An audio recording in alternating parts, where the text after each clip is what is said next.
नमस्कार दोस्तों, स्वागत है आप सभी का एक बार फिर से संस्कृत ज्योति एकेडमी चैनल में।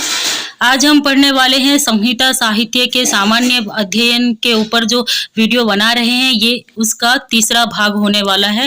पहले 2 भाग अपलोड हो चुके हैं। यदि आपने उन वीडियोस को नहीं देखा है, चैनल में संहिता साहित्य के लिए एक प्लेलिस्ट है, आप उस प्लेलिस्ट में जाकर उन 2 वीडियोस को देख सकते हैं। ये video UGC net JRF Sanskrit code 25 के परीक्षार्थियों के लिए तथा एसएसबी संस्कृत ओडिशा के परीक्षार्थियों के लिए काफी उपयोगी है और अन्य सभी परीक्षार्थियों जिनके परीक्षाओं में वैदिक साहित्य के अंतर्गत संहिता साहित्य लगे हुए हैं, उनके लिए ये वीडियो बहुत ही उपयोगी है। तो चलिए आज के विषय वस्तु को आरंभ करते हैं। तो ये है जो सिलेबस, जैसे कि मेरी एक अभ्यास है कि मैं आप सभी को एक बार सिलेबस दिखा देती हूँ। तो यह है सिलेबस एसएसबी संस्कृत ओडिशा के लेक्चरशिप के एग्जाम का, जहाँ पे देखिए संहिता ऐसा भाग लगा हुआ है, पहला ही भाग है। तो हम इसी भाग के अंतर्गत इन सारी वीडियोस को बना रहे हैं जो भी संहिता साहित्य पर वीडियो बनेंगे। ठीक है, आज के वीडियो के बाद हम जो है एक एक संहिता पर विस्तार से वीडियो बनाएंगे, जैसे ऋग्वेद पर, यजुर्वेद पर, सामवेद पर और अथर्ववेद पर। ठीक है, तो चलिए आज क्या पढ़ने वाले हैं देख लेते हैं। हमने पिछले 2 वीडियो में वेदों के स्वरूप को देखा है, वेदों की उत्पत्ति के सिद्धांत को देखा है, वेदों के महत्व को देख लिया है और वेद का 3 प्रकार से विभाजन देखा, वेद चतुष्टय को देखा, वेद चतुष्टय के वर्ण या विषय को देखा और वेद पाठ के प्रकार को भी देख लिया है और वेदों के पदकार को देख लिया है। अब हम वेद चतुष्टय से संपृक्त जो 4 प्रधान ऋत्विक हैं, जिनके लिए वेदों का विभाजन 4 प्रकार से कर दिया गया, उन 4 प्रधान ऋत्विक का परिचय लेंगे और उसके बाद में वेदों के प्रमुख आचार्यों के बारे में भी जानेंगे। ठीक है, वेदों के जो प्रमुख आचार्य हैं, किन किन आचार्यों को व्यास जी ने सबसे पहले वेद पढ़ाया था, उनके बारे में जानेंगे और वेदों के उपवेद को देखेंगे और वैदिक वाङ्मय का विभाजन संक्षिप्त रूप से देखेंगे। ठीक है, चलिए आगे चलते हैं। यदि आपको नोट्स सामग्री अच्छे लगते हैं तो आप हमारे टेलीग्राम चैनल से जुड़कर नोट्स ले सकते हैं। संस्कृत ज्योति एकेडमी टेलीग्राम चैनल इसी नाम से है, आप वहां सर्च करके टेलीग्राम में जुड़ सकते हैं। ठीक है, अथवा लिंक जो है डिस्क्रिप्शन में है, आप डिस्क्रिप्शन में जाके लिंक के थ्रू ज्वाइन कर सकते हैं। अब चलिए देखते हैं। वेद स्वरूप हमने पढ़ लिया है, वेदों की उत्पत्ति पढ़ लिया है। ठीक है, आप यदि उस वीडियो को नहीं देखे हैं तो आप जाके चैनल में प्लेलिस्ट में दोनों वीडियो को देख लीजिए। ये जो वेद त्रयी का विभाजन, वेद चतुष्टय का विभाजन, वेद के वर्ण या विषय, इन सभी विषयों को हमने कंप्लीट कर लिया है। वेद के पदपाठकार, वेद के पदपाठ पद्धतियां, इन सभी को देख लिया है। आज का विषय ये है, यहाँ से हम पढ़ेंगे 9वीं बिंदु से, यानी कि हम इस स्लाइड में कुल 12 टॉपिक रखे थे, 12 में से हम 8 टॉपिक को कंप्लीट कर चुके हैं। आज 9वां टॉपिक होने जा रहा है। तो इस 9वें टॉपिक में हम देखेंगे वेद चतुष्टय से संपृक्त 4 प्रधान ऋत्विक। ठीक है, वेद चतुष्टय के 4 प्रधान ऋत्विक, जिनके कर्मों के आधार पर वेद का चतुर्धा विभाजन किया गया है, मैं कल आपको बताई हूं। तो ऋग्वेद का प्रधान ऋत्विक कौन है? होता। ठीक है, होता के अंडर में और भी 3 ऋत्विक होते हैं। जब हम ऋग्वेद का विस्तार से अध्ययन करेंगे तब हम उन तीनों का भी नाम जानेंगे। अभी आप होता को जान लीजिए। ठीक है, इसी होता के कारण ऋग्वेद के प्रधान ऋत्विक होता के कारण ही ऋग्वेद का नाम होत्रवेद है, क्योंकि होत्र कर्म का विधान ऋग्वेद में है। ठीक है, होता के लिए उपयोगी मंत्रों का संकलन ऋग्वेद में किया गया है, इसीलिए ऋग्वेद को होत्रवेद भी कहा जाता है। तो होत्र कर्म का संपादन करने वाला होता नाम का ऋत्विक ऋग्वेद का प्रधान ऋत्विक है।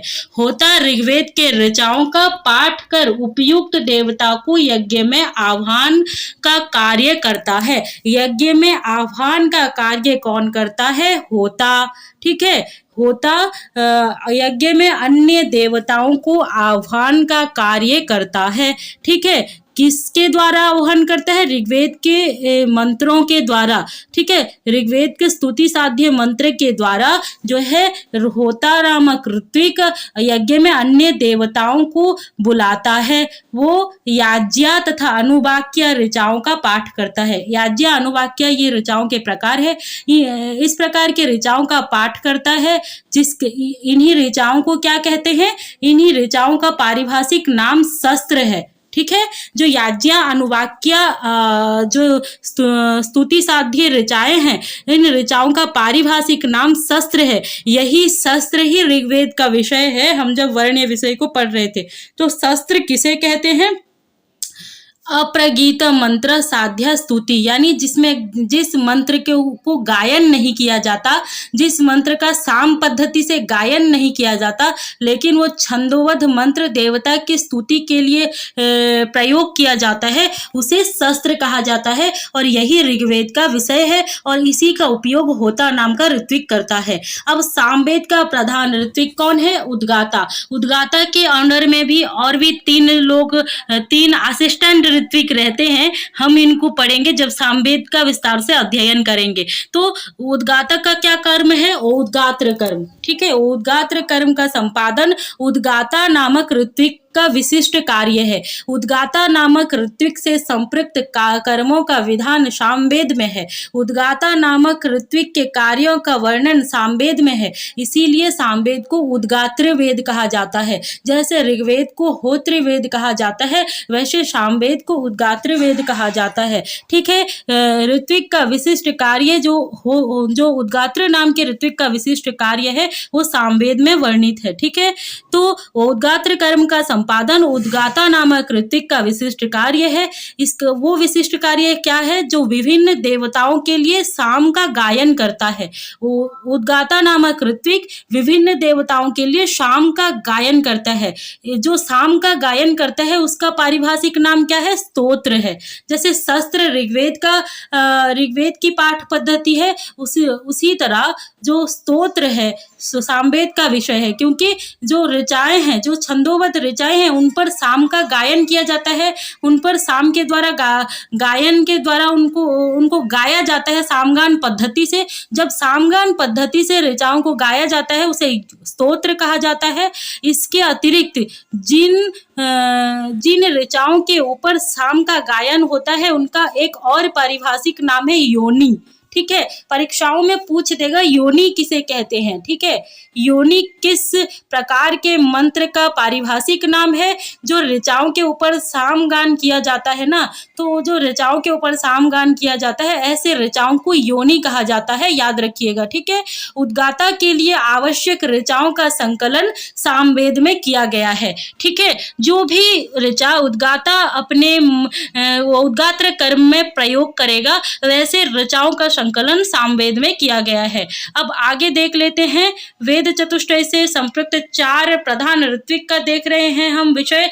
तो 2 ऋत्विक को हम देख लिए, ऋग्वेद के ऋत्विक होता को और सामवेद के ऋत्विक उद्गाता को। अब यजुर्वेद से संपृक्त प्रधान ऋत्विक है अध्वर्यु।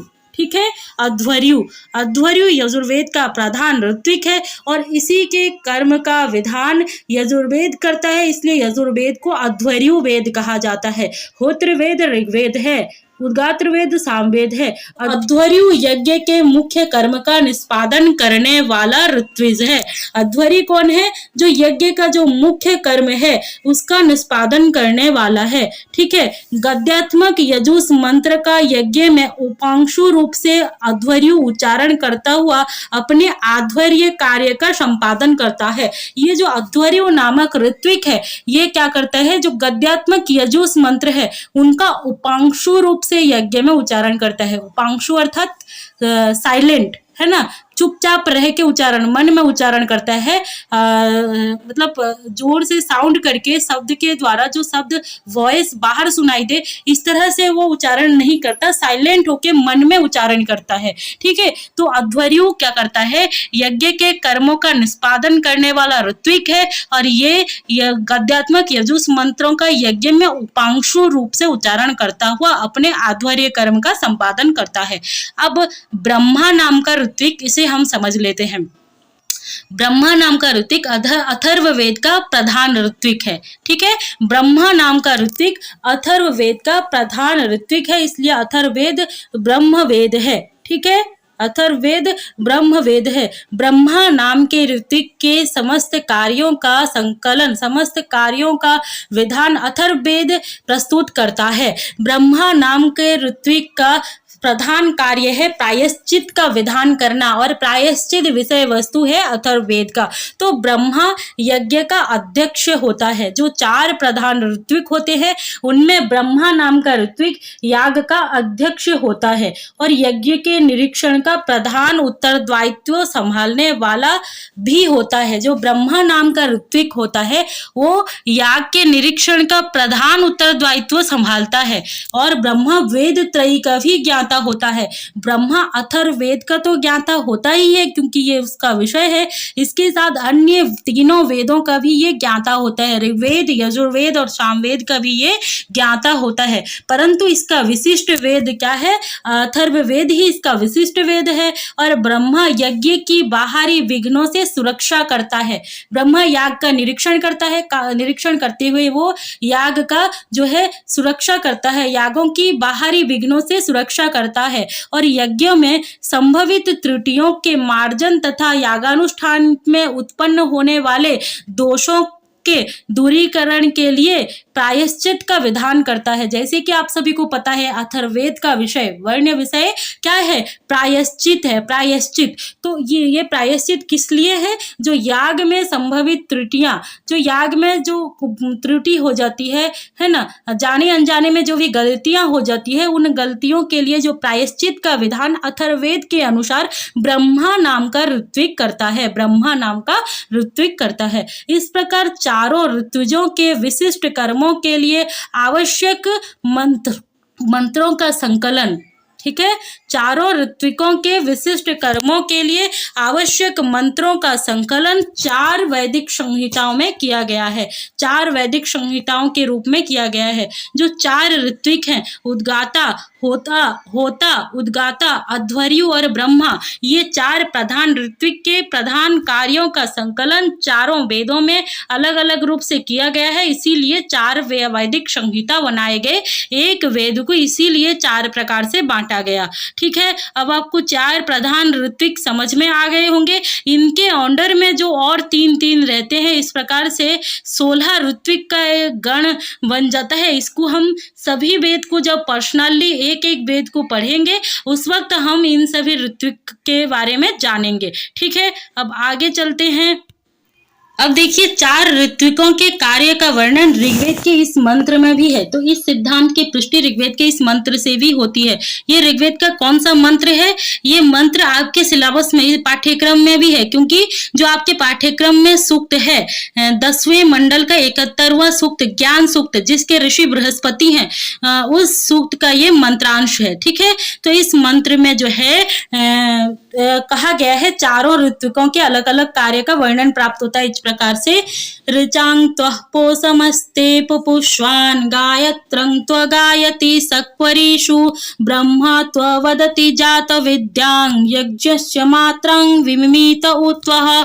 तो वही बात इस मंत्र में कही गई है। ठीक है, अब आगे देखते हैं वेदों के प्रमुख आचार्य, जिन्हें सबसे पहले वेद व्यास जी ने वेद के विभाजन के उपरांत जिन्हें सबसे पहले वेदों को एक वेदों को पढ़ाया, उन आचार्यों के बारे में हम जानते हैं। यज्ञ की आवश्यकता को ध्यान में रखते हुए संकलित संहिताओं का पठन पाठन अक्षुण्ण बना रखने के लिए व्यास जी ने अपने 4 शिष्यों को इन संहिताओं को पढ़ाया। ठीक है, वेद तो बहुत बड़ा साहित्य हो रहा था जब एक था। ठीक है, उसी को पढ़ने में पूरे उम्र लग जा रहे थे। इसलिए याग कार्य सुविधाजनक हो जाए, यज्ञ में कोई बाधा विघ्न ना बने, ठीक है, वेद का पठन पाठन अक्षुण्ण बना रहे, इसीलिए व्यास जी ने यज्ञ की दृष्टि से वेदों का चतुर्धा विभाजन करके अपने प्रमुख शिष्य को पढ़ाया। ठीक है, ये इसका उल्लेख हमें श्रीमद् भागवत महापुराण में भी इस प्रकार प्राप्त होता है। क्या है?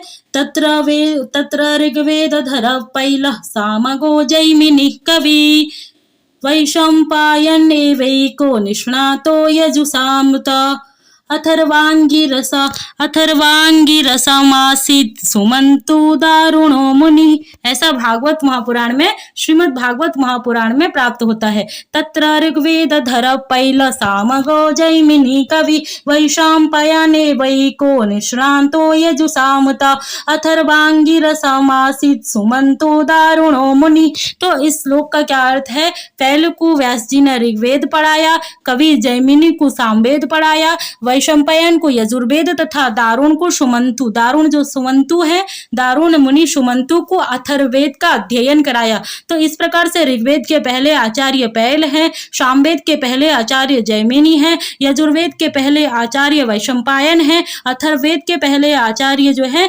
सुमंतु है। याद रखिएगा, बहुत इंपॉर्टेंट है। ऋग्वेद के पहले आचार्य पैल, सामवेद के जैमिनी, यजुर्वेद के वैशंपायन, अथर्ववेद के सुमंतु। ठीक है, अब देखते हैं वेदों के उपवेद को। ठीक है, सभी वेद के कोई कोई उपवेद हैं, तो चलिए देख लेते हैं। ऋग्वेद का उपवेद आयुर्वेद है, यजुर्वेद का उपवेद धनुर्वेद है, सामवेद का उपवेद गांधर्व वेद है, अथर्ववेद के विभिन्न प्रकार के उपवेद हैं, इतिहास वेद, पुराण वेद, स्थापत्य वेद, सर्प वेद, पिशाच वेद, असुर वेद, ये सभी अथर्ववेद के उपवेद हैं। अब देखते हैं अंतिम टॉपिक, वैदिक वाङ्मय का विभाजन। ठीक है, वैदिक वाङ्मय का विभाजन देख लीजिए। हम संक्षिप्त रूप से वैदिक वाङ्मय के विभाजन को देखेंगे, जो इसमें छूट जाएगा उसको हम विस्तार से जब एक एक वेद का अध्ययन करेंगे उस समय देखेंगे। तो देखिए, प्रत्येक वेद के मुख्यतः 4 भाग होते हैं, संहिता भाग, ब्राह्मण भाग, आरण्यक भाग, उपनिषद भाग, वेदांग भाग। ठीक है, ये मुख्य 4 भाग है, संहिता, ब्राह्मण, आरण्यक और उपनिषद। इसके अलावा वेदांग भी होता है जो वेदों का उपकारक होता है। तो इस तरह से 5 प्रकार से हमें वैदिक साहित्य उपलब्ध होते हैं मुख्य रूप से। ठीक है, तो संहिता में क्या होता है, मूल मंत्र भाग आता है, ब्राह्मण में मंत्रों के विधि भाग की व्याख्या की जाती है। ठीक है, ब्राह्मण साहित्य को जब हम विस्तार से पढ़ेंगे तब हम ब्राह्मण के लक्षण को अच्छे से समझेंगे।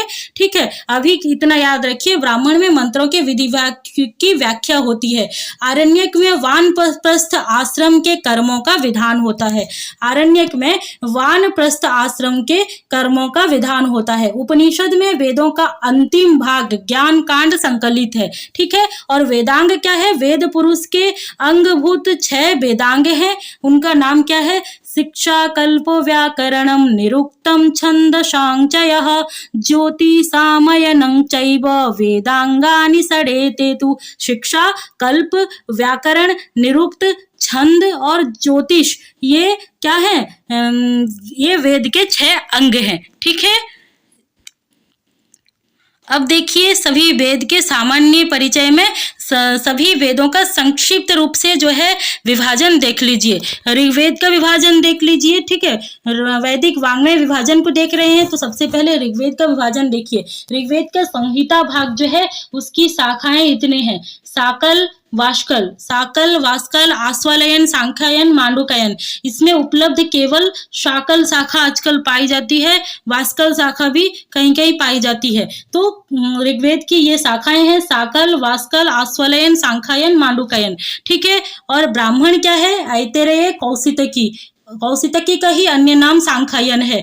और आरण्यक क्या है, ऐतरेय, सांख्यायन। उपनिषद क्या है, ऐतरेय, कौशितकी, वास्कल, मंत्र उपनिषद, 3 उपनिषद है। तो आप देखेंगे कॉमन नेम है, ऐतरेय, कौशितकी, सांख्यायन। ठीक है, ऐतरेय, कौशितकी, वास्कल। तो आप इसको याद रख लीजिएगा, ये कॉमन नेम है, ये सभी ऋषियों के नाम से ही नामित किए गए हैं। ठीक है, तो आप इन नाम को याद रख लीजिएगा, जो भी इस नाम से आए तो वो ऋग्वेद का ही होगा। ठीक है, अब ऋग्वेद के कल्प सूत्र को देख लीजिए। कल्प सूत्र 4 प्रकार का होता है, स्रोत सूत्र, गृह सूत्र, शुल्ब सूत्र और धर्म सूत्र। स्रोत सूत्र, गृह सूत्र सभी वेद के हैं, और जो शुल्ब सूत्र जो है वो केवल यजुर्वेद का होता है, क्योंकि वो यज्ञ से संपृक्त होता है। ठीक है, शुल्ब का अर्थात रस्सी, जो रस्सी का काम होता है वो यज्ञ में होता है, और यज्ञ से संपृक्त अध्वर्यु वेद है, और अध्वर्यु वेद का ही शुल्ब सूत्र होता है, अन्य वेदों का नहीं। और धर्म सूत्र भी सभी वेद के होते हैं, लेकिन हम यहाँ धर्म सूत्रों के बारे में कोई जानकारी नहीं दिए हैं, छोड़ दिए हैं। जब हम सभी वेद को विस्तार से एक एक वेद पढ़ेंगे तब हम सभी वेदों के धर्म सूत्र को देखेंगे। तो कल्प सूत्र में हम मुख्य रूप से 2 कल्प सूत्रों को देख रहे हैं। स्रोत सूत्र को, ऋग्वेद का स्रोत सूत्र आश्वलायन स्रोत सूत्र और सांख्यायन स्रोत सूत्र, वही कॉमन नेम है, ठीक है। उसके अलावा गृह सूत्र ऋग्वेद का आश्वलायन और सांख्यायन है, और कौशितकी ये भी कॉमन नेम है, और कौशितकी का ही दूसरा नाम है। कौशितकी गृह सूत्र को सांभव्य गृह सूत्र भी कहा जाता है। तो इसे मैंने येलो कलर में लिखा है सांभव्य, ये क्योंकि दूसरा नाम है, नया नाम है। परीक्षाओं में पूछ देगा कि सांभव्य गृह सूत्र किस गृह सूत्र का अन्य नाम है, कौशितकी गृह सूत्र का, अथवा सांभव्य गृह सूत्र किस वेद से संपृक्त है, ऋग्वेद से संपृक्त है। येलो कलर में इसलिए लिखा है ताकि आप सभी को ध्यान रहे, आपका ध्यान उसके प्रति ज्यादा जाए, क्योंकि आजकल जो फेमस चीज है उसको नहीं पूछता, जो कम फेमस है, जो लोग कम जानते हैं, उसी को ज्यादा परीक्षाओं में पूछ देता है। तो सांभव्य ये नया नाम है, कौशितकी गृह सूत्र का नाम है, इसे आप याद रखिएगा, ऋग्वेद का है। अब आगे देखते हैं शुक्ल यजुर्वेद का विभाजन, ठीक है। शुक्ल यजुर्वेद की संहिता भाग में जो है 2 शाखा प्राप्त होती है, माध्यन्दिनी शाखा जिसका अन्य नाम वाजसनेयी है, और दूसरा है काण्व शाखा, ठीक है। माध्यन्दिनी शाखा और काण्व शाखा, इसके ब्राह्मण है दोनों के वही शतपथ ब्राह्मण है, माध्यन्दिनी शतपथ और काण्व शतपथ, यानी शतपथ ब्राह्मण शुक्ल यजुर्वेद का है। और आरण्यक है बृहदारण्यक, बृहदारण्यक ही शुक्ल यजुर्वेद का एकमात्र आरण्यक है। और उपनिषद क्या है, ईशावास्य उपनिषद जो शुक्ल यजुर्वेद का 40वां अध्याय है, जिसमें 18 मंत्र है। इसके अलावा बृहदारण्यक उपनिषद है, ठीक है, जो शतपथ ब्राह्मण का अंश है, ठीक है। इसके अलावा कल्प सूत्र को देख लेते हैं। जैसे कि मैं बताई हूँ, धर्म सूत्र को छोड़ दी हूँ, बाकी शुल्ब सूत्र, शौच सूत्र और गृह सूत्र के नाम मैं यहाँ लाई हूँ। धर्म सूत्र को हम जब वेदों को विस्तार से पढ़ेंगे तब समझेंगे, ठीक है। तो शुक्ल यजुर्वेद का शौच सूत्र है कात्यायन शौच सूत्र। यहाँ आपको ध्यान रख लेना है, जब भी कात्यायन का नाम आएगा तो वो उनका संबंध शुक्ल यजुर्वेद से होगा, ठीक है। कात्यायन शौच सूत्र, कात्यायन और याज्ञवल्क्य का नाम आए तो सीधा सीधा आप शुक्ल यजुर्वेद लगाना, ठीक है। तो कात्यायन शौच सूत्र शुक्ल यजुर्वेद का है, गृह सूत्र पारस्कर गृह सूत्र शुक्ल यजुर्वेद का है। अब शुल्ब सूत्र क्या है, बौधायन शुल्ब सूत्र, मानव शुल्ब सूत्र, आपस्तंभ शुल्ब सूत्र, कात्यायन शुल्ब सूत्र, मैत्रायणी शुल्ब सूत्र, हिरण्यकेशी शुल्ब सूत्र, सत्यासढ़ शुल्ब सूत्र, हिरण्यकेशी का ही एक और नाम सत्यासढ़ है, और वाराह, यही जो है शुक्ल यजुर्वेद के शुल्ब सूत्र है, और ये ही कृष्ण यजुर्वेद के भी शुल्ब सूत्र है। ऐसा कपिल देव द्विवेदी अपने पुस्तक में लिखते हैं कि सेम जो भी शुक्ल यजुर्वेद के शुल्ब सूत्र हैं वही कृष्ण यजुर्वेद के भी शुल्ब सूत्र हैं। अब देखते हैं कृष्ण यजुर्वेद के विभाजन को। इसके शाखा, इसके जो संहिता भाग हैं, इनके कुछ शाखाएं हैं, तैत्तिरीय शाखा, मैत्रायणी शाखा, कठ या काठक शाखा, कपिष्टल कठ शाखा, इतने शाखा उपलब्ध हैं, ठीक है। 4 शाखा हैं, उपलब्ध नहीं है, 4 शाखा का नाम प्राप्त होता है, 4 शाखाओं का। उनमें से तैत्तिरीय शाखा संपूर्ण रूप से उपलब्ध है, उसे सर्वांगपूर्ण संहिता कहा जाता है, ठीक है। इसके अलावा इसके ब्राह्मण का नाम भी तैत्तिरीय कॉमन नेम है, ठीक है। तैत्तिरीय ब्राह्मण, और आरण्यक तैत्तिरीय आरण्यक, और उपनिषद तैत्तिरीय कठ, मैत्रायणी इसी का नाम मैत्री भी है, श्वेता श्वेतर, महानारायण, ये सारे उपनिषद हैं। तो श्वेता श्वेतर और महानारायण को आप ज्यादा याद रखिएगा क्योंकि ये कॉमन नेम से अलग है, ठीक है। इसके अलावा कल्प सूत्र क्या है, कल्प सूत्र में शौच सूत्र, बौधायन, बाधुल, मानव, भारद्वाज, आपस्तंभ, काठक, सत्यासढ़, वाराह, वैखानस, ठीक है, ऐसे ये है, ठीक है, शौच सूत्र में। और गृह सूत्र में क्या है, बौधायन, मानव, भारद्वाज, आपस्तंभ, काठक, ये सारे सेम कॉमन नेम है, ये सभी यजुर्वेद से संपृक्त हैं, आपको याद रखना है, ठीक है। और अग्निवेश्य गृह सूत्र एक नया नाम है, इसे याद रखिएगा, ये कृष्ण यजुर्वेद का है। हिरण्यकेशी, वाराह, वैखानस, चारण्य, ये एक नया नाम है, चारण्य गृह सूत्र, ये शुक्ल यजुर्वेद का है। वैजवाप गृह सूत्र, ये शुक्ल यजुर्वेद का, कृष्ण यजुर्वेद का है, क्षमा कीजिएगा, चारण्य और वैजवाप, चारण्य और वैजवाप, ये कृष्ण यजुर्वेद के जो है क्या है, गृह सूत्र हैं, ठीक है। गृह सूत्र कल्प सूत्र का एक भाग होता है। चारण्य, वैजवाप और अग्निवेश्य, ये नए नए नाम है, तो ये कृष्ण यजुर्वेद के जो है गृह सूत्र हैं, ठीक है। शुल्ब सूत्र शुक्ल यजुर्वेद की तरह ही है, मैं पहले बता चुकी हूँ। अब चलिए देखते हैं सामवेद के विभाजन को। सामवेद की शाखा 3 शाखा है, कौथुम शाखा, रणायनीय शाखा, जैमिनीय शाखा, ठीक है। और इसके ब्राह्मण बहुत सारे हैं, ठीक है। कौथुमीय शाखा से संपृक्त 8 ब्राह्मण हैं और जैमिनीय शाखा का 1 ब्राह्मण या 2 ब्राह्मण ऐसे भी मान ले तो एक ही जैमिनीय शाखा का 1 ब्राह्मण मान ले तो 9 अथवा जैमिनीय शाखा के 3 अलग अलग ब्राह्मण मान ले तो इस तरह से 11 ब्राह्मण हो जाते हैं। तो आपको क्या करना है, सभी वेदों के ब्राह्मण को याद रख लेना है क्योंकि सब कॉमन नेम है। तैत्तिरीय, मैत्रायणी, ठीक है, ऐतरेय, कौशितकी, ये सारे कॉमन नेम है। सभी वेदों के ब्राह्मणों को याद रख लेना। अथर्ववेद का 1 ब्राह्मण है गोपथ, शुक्ल यजुर्वेद का 1 ब्राह्मण है शतपथ। बाकी कॉमन नेम को याद रख लेना और जो भी ब्राह्मण का नाम आएगा वो सभी सामवेद से है। यही शॉर्टकट है याद रखने का, ठीक है। तो कौथुमीय शाखा के जो सामवेदीय ब्राह्मण है वह है तांड्य महाब्राह्मण, इसका नाम महाब्राह्मण है, ये तांड्य ब्राह्मण है। इसका अन्य नाम पंचविंश ब्राह्मण है, ये प्रौढ़ ब्राह्मण भी कहलाता है। और दूसरा ब्राह्मण है षड्विंश ब्राह्मण, इसी का अन्य नाम अद्भुत ब्राह्मण है। तीसरा ब्राह्मण है सामविधान ब्राह्मण, चौथा ब्राह्मण है अर्षेय ब्राह्मण, पांचवा ब्राह्मण है मंत्र ब्राह्मण, इसी का नाम उपनिषद ब्राह्मण भी है। छठा ब्राह्मण है देवताध्याय ब्राह्मण, सातवां ब्राह्मण है वंश ब्राह्मण, आठवां ब्राह्मण है संहितोपनिषद ब्राह्मण। इस तरह से 8 ब्राह्मण है, इन्हीं पर सायण ने भाष्य लिखा है। जैमिनीय शाखा के ब्राह्मणों को सायण ने छोड़ दिया है। जैमिनीय शाखा के ब्राह्मण है जैमिनीय आर्षेय ब्राह्मण, जैमिनीय तलबकार ब्राह्मण, जैमिनीय उपनिषद ब्राह्मण, ठीक है। इसके अलावा उपनिषद है छांदोग्य उपनिषद और केनोपनिषद, आरण्यक अनुपलब्ध है, सामवेद का आरण्यक प्राप्त नहीं होता, ठीक है। कल्पसूत्र क्या है, आर्षय अथवा मशक स्रोत सूत्र। कल्पसूत्र में जो स्रोत सूत्र है आर्षय स्रोत सूत्र अथवा मशक स्रोत सूत्र, शूद्र कल्पसूत्र, जैमिनीय स्रोत सूत्र, लाट्यायन स्रोत सूत्र, द्राह्यायन स्रोत सूत्र, निदान स्रोत सूत्र, उपनिदान स्रोत सूत्र, ये सामवेद के हैं। गृह सूत्र क्या है, गोभिल गृह सूत्र, कौथुम गृह सूत्र, खादिर गृह सूत्र, द्राह्यायन गृह सूत्र, जैमिनीय गृह सूत्र, ये अप्रकाशित है। और छांदोग्य गृह सूत्र और छंदोग एक नया नाम है, इसे याद रखिएगा। छंदोग गृह सूत्र सामवेद का है। धर्म सूत्र को हम सामवेद के पढ़ते वक्त देखेंगे, ठीक है। अब आगे देखते हैं अथर्ववेद के विभाजन को। वैदिक वाङ्मय के विभाजन में अब अथर्ववेद का विभाजन देख लीजिए। इसकी जो मूल संहिता भाग है इसके 9 शाखा हैं, पैपलाद, तौद, मौद, सौनकीय, जाजल, जलद, ब्रह्मवेद, देवदर्श, चारण, वैद्य, इस तरह से 9 शाखा अथर्ववेद के हैं। ब्राह्मण एक ही है गोपथ, आरण्यक अनुपलब्ध है और उपनिषद 3 है, प्रश्न, मुंडक और मांडुक्य। प्रश्नोपनिषद, मुंडकोपनिषद, मांडुक्योपनिषद। कल्प सूत्र में स्रोत सूत्र अथर्ववेद का 1 है, वैतान स्रोत सूत्र और गृह सूत्र 1 है, कौशिक गृह सूत्र। तो इस तरह से हमने सभी वेदों के विभाजन को सामान्य रूप से संक्षिप्त से देखा है।